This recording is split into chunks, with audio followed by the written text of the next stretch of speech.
उस रोज गांव के railway station पर एक औरत खून से नीचे गिरी पड़ी हुई थी। हाथ में एक फटी हुई डायरी और उस डायरी में लिखा था, मैं सैनिक बनना चाहती हूँ। क्यों किसी को नहीं पता था वो औरत कौन थी, पर उसके आंखों में एक सपना अभी भी जिंदा था। नर्मदा के किनारे एक छोटा सा गांव भीमापुर। रमेश एक मेहनती लेकिन बहुत गरीब मजदूर, दिन भर ईंटें तोड़ता और रात को माँ की सेवा करता।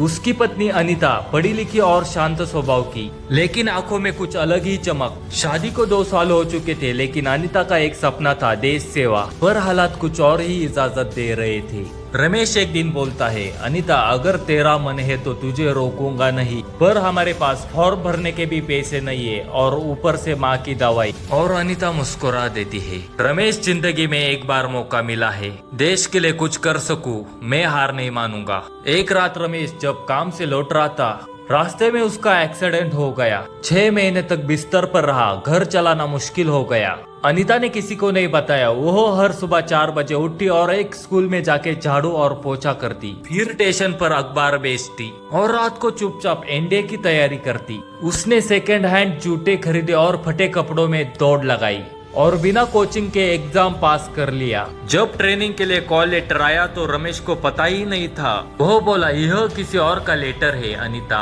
इसमें तो लिखा है आपका भारतीय सेना में सिलेक्शन हुआ है। अनीता के आंखों में आंसू थे। रमेश, यह सपना तेरा भी था, बस मैं उसे पूरा करने जा रही हूँ। हमारे हालात ने मुझे कमजोर नहीं और भी मजबूत कर दिया।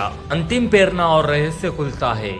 कई सालों बाद जब अनीता कैप्टन बनकर गांव में लौटी तो पूरा गांव तंग रह गया। वह वही औरत थी जो रेलवे स्टेशन पर खून से पड़ी हुई मिली थी। डायरी हाथ में लेकर उस दिन वो एक हादसे का शिकार हुई थी, जब सेना की तैयारी करके लौट रही थी, लेकिन उसने कभी हार नहीं मानी। वो डायरी अब भी उसके पास थी, जिसमें लिखा था, जब तक सांस है सेवा करूंगी देश की, चाहे कितना भी दर्द क्यों ना हो। वह सिर्फ रमेश की पत्नी नहीं थी, वह देश की बेटी थी, जिसने गरीबी को मात दी और तिरंगों को सीने से लगाया। एक गरीब मजदूर की पत्नी होने के बावजूद उसने हालात से लड़ाई की, देश के लिए अपना सब कुछ कुर्बान कर दिया। वह सिर्फ एक पत्नी नहीं थी, वह एक सिपाही थी, एक जाबाज थी और एक प्रेरणा थी। और आज भी उसके तिरंगा कंधे पर है। हर बेटी उसे देखकर कहती है, अगर अनीता कर सकती है तो मैं भी कर सकती हूँ। जय हिंद। ऐसे अमेजिंग वीडियो देखने के लिए अभी फॉलो करो।